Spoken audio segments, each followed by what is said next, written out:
కృష్ణాయ నమః, వాసుదేవాయ నమః. మన దేవాలయం ఛానల్లో మనము కురుక్షేత్ర యుద్ధాన్ని వీక్షిస్తున్నాము. ఇప్పటి వరకు 16 భాగాలు ప్రసారమయ్యాయి.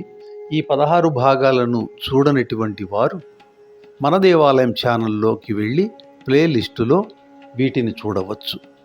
ఇదివరకే చూసిన వారు వాటిలోని విశేషాలను ఇతరులకు వివరించేయడానికి వీలుగా వాటిని తమ బంధుమిత్రులకు షేర్ చేయవలసిందిగా, ఛానల్ని సబ్స్క్రైబ్ చేయించుకోవలసిందిగా మనవి చేస్తున్నాము. ఇప్పుడు కురుక్షేత్ర యుద్ధం 17వ భాగానికి స్వాగతం. గత 16వ భాగంలో 9వ రోజు యుద్ధం పూర్తయింది. 9వ రోజు యుద్ధంలో యుద్ధం భీకరంగా సాగిన తరువాత భీష్ముడి యొక్క పరాక్రమాన్ని చూసి తట్టుకోలేక భయపడిపోయి కృష్ణుడి యొక్క సలహా మేరకు భీష్ముడి దగ్గరికి వెళ్ళి నమస్కరించి భక్తితో మాకు విజయాన్ని కలిగేలాగా ఆశీర్వదించు తాత, నిన్ను ఎలా ఓడించగలము అని అడిగి ఎలా ఓడించగలమో తెలుసుకున్నారు.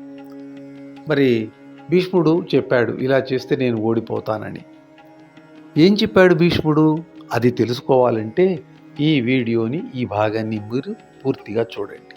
కురుక్షేత్ర రణరంగంలో 10వ రోజు యుద్ధం ప్రారంభం అవుతోంది.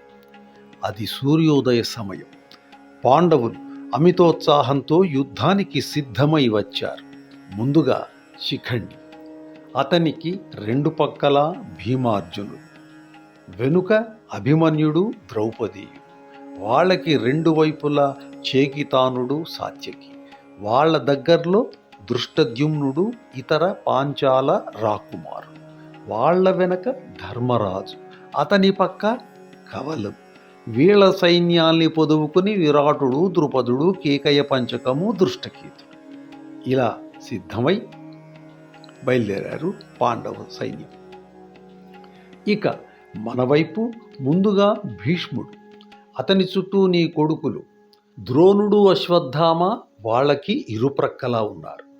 కృపుడు, కృతవర్మ, భగదత్తులతో మధ్యలో నీ పెద్ద కొడుకు, అతని చుట్టూ బృహద్బలుడు, కాంభోజుడు, ఆ వెనక త్రిగర్తులు.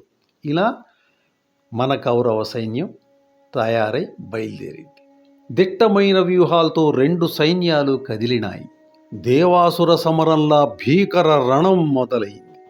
కవలు కౌరవ సైన్యం మీదకి దూకి చెల్లా చెదురు చేస్తుంటే, భీమార్జునులు పదండి పదండి అని ప్రోత్సహిస్తుంటే, పాండవ సేన పరమోత్సాహంతో కదలటంతో కల్పాంత భైరవుడిలా భీష్ముడు బాణవర్షం కురిపించసాగాడు. శిఖండి భీష్ముడి మీద 3 బాణాలు వేశాడు.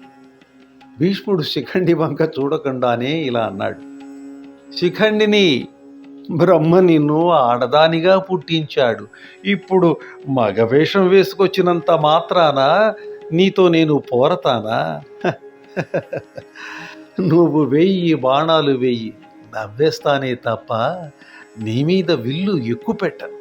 ఆ మాటలన్నటువంటి భీష్ముడికి ఇలా సమాధానం చెప్పాడు శిఖండి. రాజులందరినీ గెలిచావంట, పరశురాముడితోనే యుద్ధం చేసి మెప్పించావంట, నాతో మాత్రం చేయలేవా? ఇవాళ నీ వీరత్వం ఏమిటో బయట పెడతా అన్నాడు. ఊరి నాయను, శిఖండి ఏమిటి, భీష్ముడిని సవాలు చేయటం ఏమిటి అని భీష్ముడి మీదకు బాణాలు వేశాడు శిఖండి. అది చూస్తున్న అర్జునుడు ఇలా అనుకున్నాడు, ఇదేదో దైవ ప్రేరణలా ఉంది. శిఖండి ఇలా మాట్లాడడం ఇది వరకు ఎప్పుడూ వినలేదు. ఇది మన మంచికే జరుగుతోంది అని అనుకుంటూ శిఖండిని ఇంకా పుర్రెక్కిచ్చాడు. ఇన్ని మాటలని ఏమీ చేయకుండా ఊరుకుంటే జనం నవ్వరా? నేనుండగా నీకు భయం వద్దు, భీష్ముడి మీద బాణాలేయి.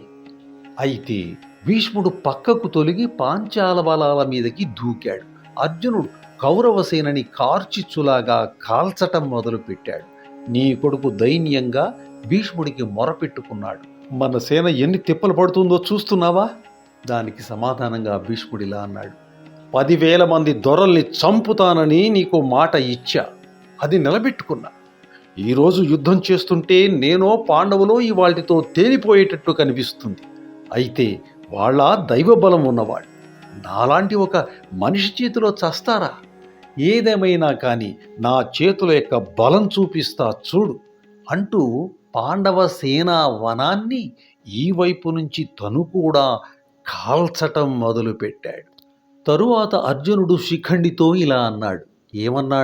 ఏమన్నాడంటే ఏమన్నాడో వచ్చే వీడియోలో తెలుసుకుందాం. అంతవరకు మన దేవాలయం ఛానల్లో ప్రసారమవుతున్నటువంటి రకరకాల కథలను మీరు పూర్తిగా చూసి లైక్ చేసి మీ కామెంట్స్ తోటి మీ బంధుమిత్రులకు షేర్ చేయండి. ఛానల్ను సబ్స్క్రైబ్ చేయండి. సర్వే జనా సుఖినో భవంతు. స్వస్తి.